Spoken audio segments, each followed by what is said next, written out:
good evening and thank you for joining us. Well, it's a chilly end to 2013. According to Environment Canada, the city set another record low this morning and also saw its coldest ever wind chill temperature for the month of December, minus 51 degrees Celsius.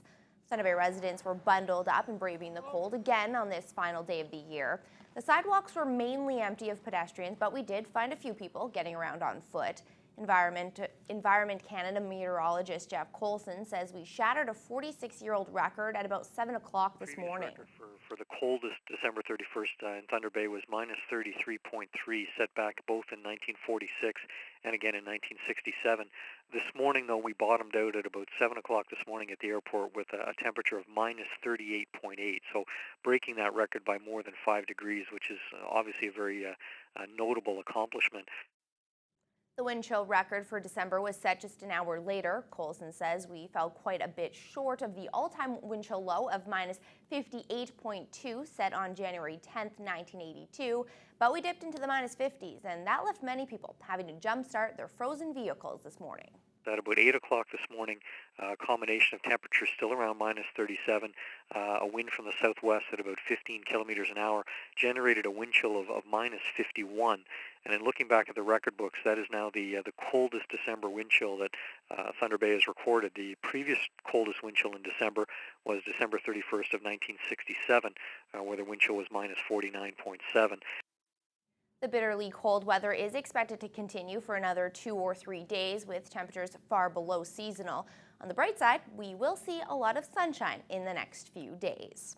Well, despite those record lows, area police forces say they will still be out on local roads and highways tonight looking for drunk drivers on New Year's Eve. Ride programs will be set up by both Thunder Bay Police and the OPP. Phil Darlington reports. Every year, the police conduct ride checks on New Year's Eve. The locations are all over Thunder Bay, and they're on the lookout for impaired drivers. One is too much. You know, it's so hard to say how much one can drink. There's so many factors involved: age, weight, how your body processes alcohol. So it's best to say none. All of the platoon officers are out this evening, and they will be at a number of different locations. The ride check program is no joke, and the police have learned what to look for and what to expect from previous years. During the Festive ride campaign last year, we had 8 people charged with impaired driving offenses.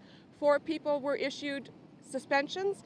This year, so far, we have 6 people that have been issued driving suspensions and 2 people that have been charged with impaired driving offenses. With the record-breaking low temperatures we hit today, there are other driving hazards for everyone tonight, even if you're sober. The cold weather is a little bit more challenging as far as driving goes. Your tires are rock hard. They don't grab the road as well as they should. So everything from just straight driving to making turns and getting up to speed is going to be more of a challenge. The main message is don't drink and drive. It's not worth it to begin with. If you are stopped for impaired driving and you're convicted, it causes a criminal conviction, but the most important thing is we want everybody to be safe. If you are stopped for impaired driving and arrested, then you will lose your license immediately for 90 days. Your vehicle will be impounded for 7 days, and a court date will be in your near future.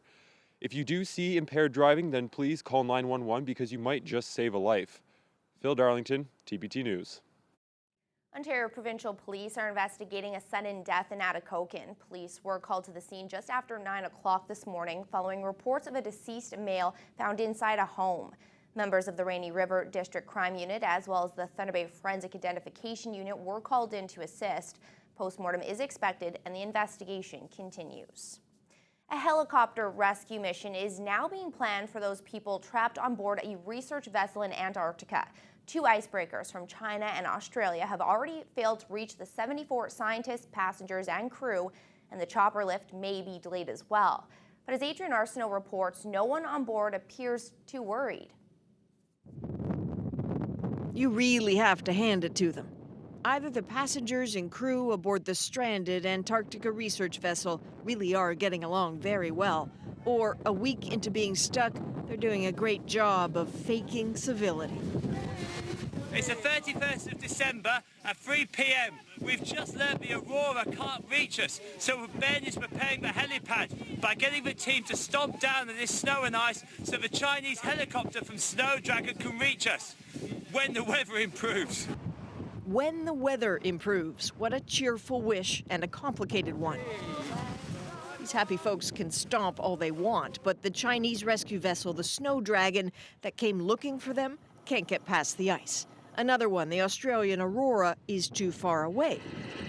And the Chinese helicopter that did one flyby a few days ago now can't seem to come back because of wind and visibility. Figures. So they wait. For them, the new year has come and gone, but not without a celebration and a song.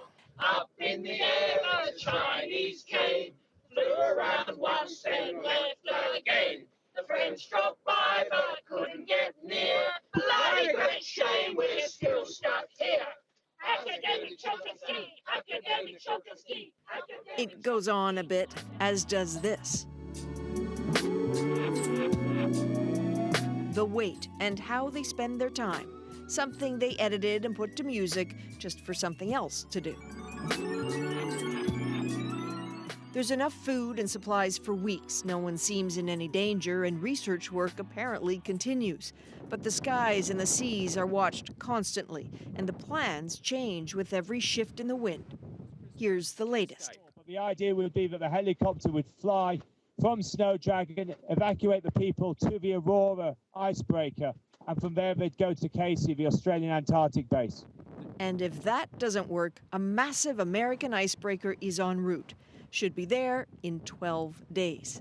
Patience must prevail. Adrian Arsenault, CBC News, London. Well, now that your Christmas shopping list is out of the way, we've got something more exciting. Our year-end list of top songs that had us smiling, dancing, and singing along. Laura Thompson takes us through.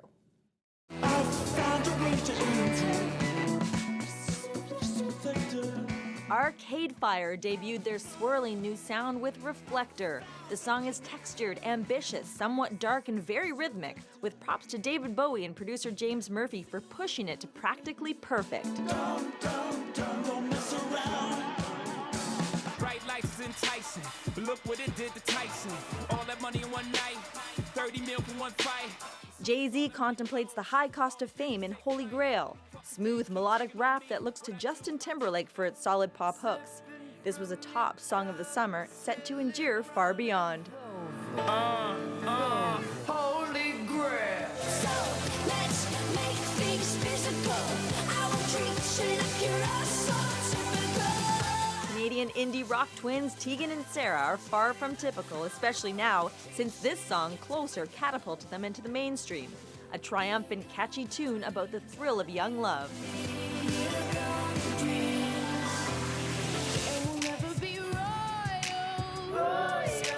It's a run in our blood. That kind of luck's just ain't for us. We crave a different kind of buzz. Royals, a noble and original radio jam by 17-year-old Lord from New Zealand. It's a mature, thoughtful take on wealth and social status, in a spare but powerful anthem for the teen generation. Let me live that fantasy. We're up all night for good fun. We're up all night to get lucky. Get Lucky by Daft Punk featuring Pharrell Williams burned up the charts at home and abroad. This breezy, optimistic disco groove takes the title for catchiest and most ubiquitous song of the year. A welcome return for the French DJ duo, robot helmets and all. We're up all night to get lucky. From 70s dance floor disco to rap for the ages, those are our top songs of the year. Laura Thompson, CBC News, Toronto. Well, what's the last sport you would consider playing on a day like today? Soccer, perhaps basketball? How about tennis? These two players from Grantsburg, Wisconsin have made this an annual tradition, playing a game of tennis in different outdoor locations on New Year's Eve. This time, the game was in Thunder Bay at a tennis court off Confederation Drive. The pair first had to break out the snowblowers and clear off the court. Anne-Marie says it all started with trying to prove that tennis can be played in any condition, but this year they're out to prove a bit more. It doesn't get as cold there. It's almost as cold, but we're playing a tournament on Saturday, January 4th, and we got a lot of people that are, they're kind of, you know, I don't know if I can do it and this and that. So we said, okay, well, we have a camp up here. So we figure, you know what, we're going to clear off the court here. It's going to be negative 40, whatever. And we figure, hey, if we can do it here, they can sure do it there. Of course, safety is a big concern. The players made sure to bundle up and keep exposed skin to a minimum. That is dedication to your craft right there. Yeah, I didn't want to walk from the car into the building today. Yeah, I know. Game of tennis? Yeah, you'd had to practically push me out the door to Yeah. even come to work today. Don't think I'd be playing tennis. No. I'll be right back with all your sports highlights. We have Thunder Bay North Star who's moving on to the OHL. We've got some Thunderwolves to talk about. And of course, that epic game between Canada and the US. I'll have that more right after the break. That up into the net. Jim was still on a shot on goal of the game. Now a centering pass. It comes back. Oh, save by Zach Furcali. How close is puck?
Well, it's no surprise Canada-US usually rivals with a lot of sports. Definitely today, World Juniors. At the World Juniors, not only was it a battle for top spot in Group A, but I mean, this is a battle about bragging rights, right? Yeah. I mean, you want to stick it to the States, right? Just like they want to stick it to us. One thing's for sure, though, it is never easy. When the US and Canada get together, it's usually fast, tight checking, and typically decided by just a single goal, one way or the other. Today, absolutely no exception. Brent Sutter elects to give Zach Furcali a second straight start in the Canadian goal, and without giving away too much, I'll simply say it was a good decision. First period, U.S. power play into the game operating at 58% efficiency. Furcali says, yeah, not against me it isn't. He robs Riley Barber with a quick glove. Americans outshot Canada 13-6 in the first. Thankfully for the Canadians, Furcali was the best player on the ice for either team. To the second now, 4-on-4 hockey. Barber gets his revenge as Furcali loses track of him behind the Canadian net. It's called a short-handed marker as Canada's penalty to Taylor Lear had just expired.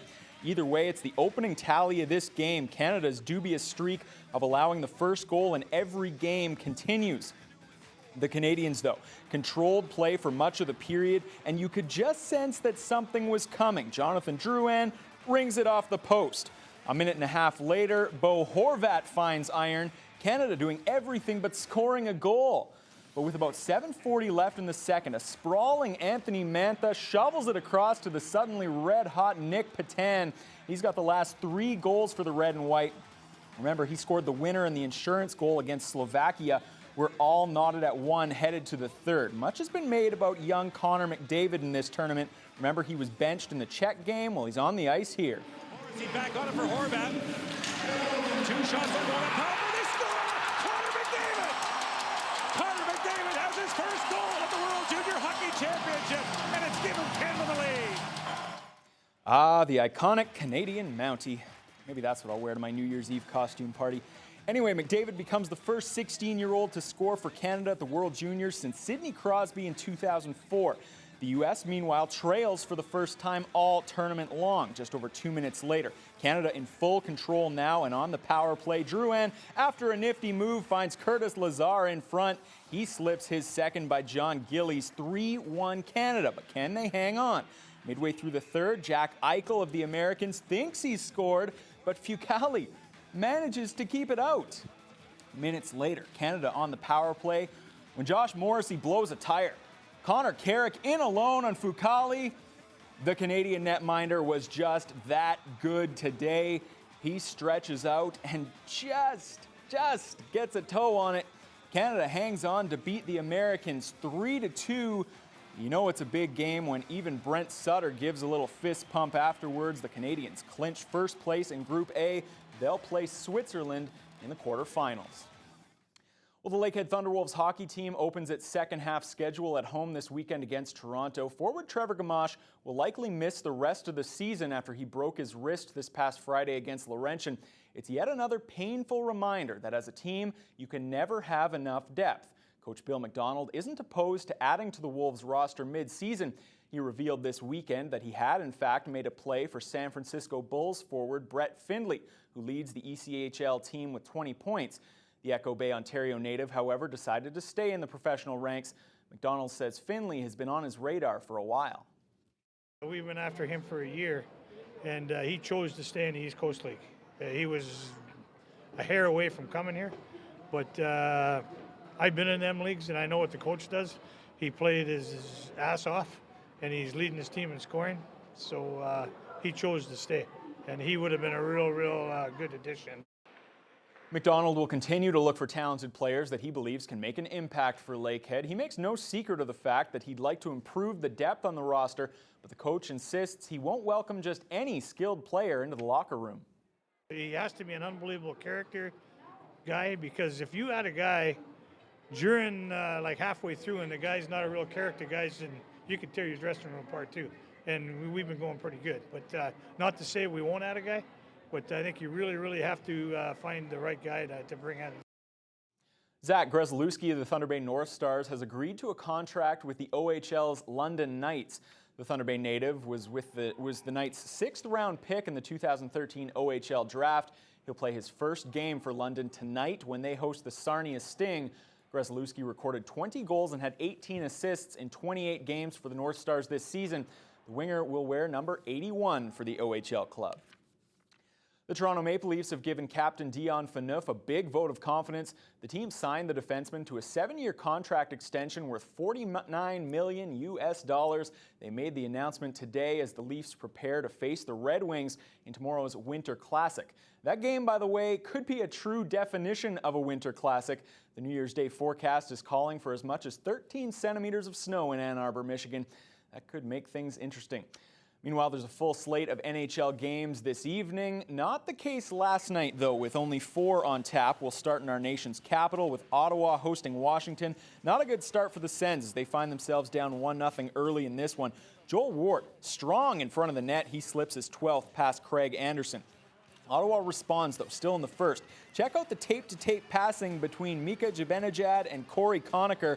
That's a thing of beauty. Things are all even heading to the second. Speaking of a thing of beauty, how does this strike you? Kyle Turris getting hooked off balance. It doesn't matter. That's just not fair as he dekes Philip Grubauer out of his socks. 2-1 Ottawa. They take it 3-1 is the final over the Capitals. Patrick Sharp's Blackhawks hosting the Kings in Chicago in a battle of the last 2 Stanley Cup winners. 1 goal was all they needed. It came courtesy of Brandon Saad in the first period. The Hawks edge Los Angeles 1-0.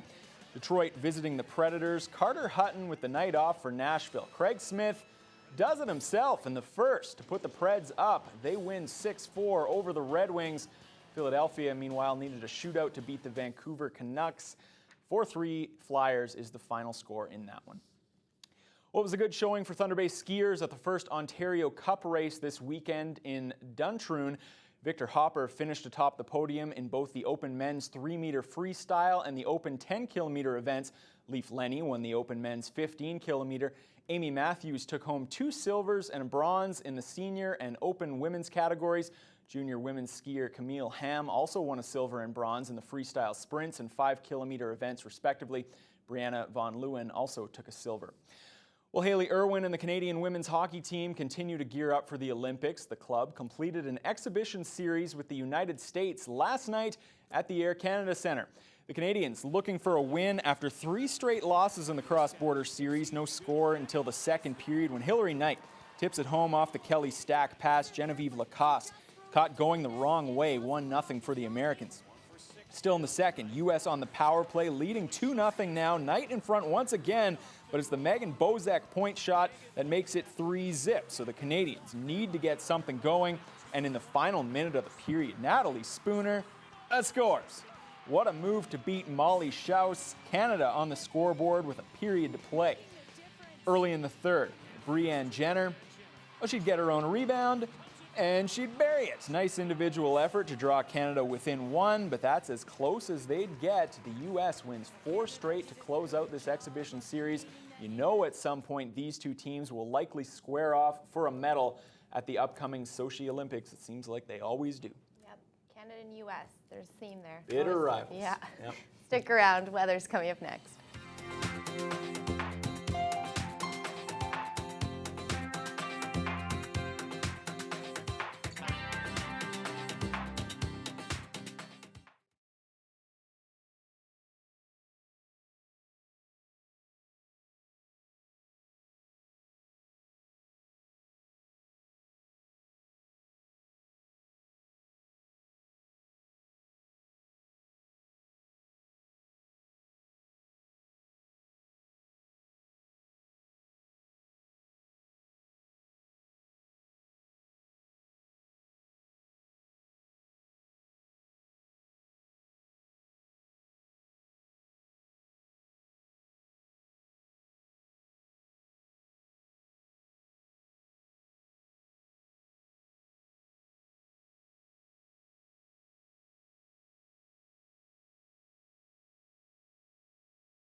We are in a wind chill warning in effect in the city of Thunder Bay. No surprise, minus 51 this morning, feeling like minus 36 right now. But we are seeing some light snow, which is weird. That is kind of Usually weird. when it's this cold, you don't see that. Yeah, I don't even know why I'm smiling. It's just, I can't think. Your It's either face is smile just or frozen cry, that way. I suppose. Yeah. Let's take a look at the temperature outside right now. We are sitting at -25, seeing some light snow in certain parts of the city, with that wind chill feeling more like -36. Taking a look across the country, in Vancouver, cloudy skies at 7, and as we head into Alberta, -5 in Calgary, and we're going right through this one into southern Ontario, -10 and some snowy conditions. And in the Maritimes, seeing -14 in Halifax and -7 in St. John's.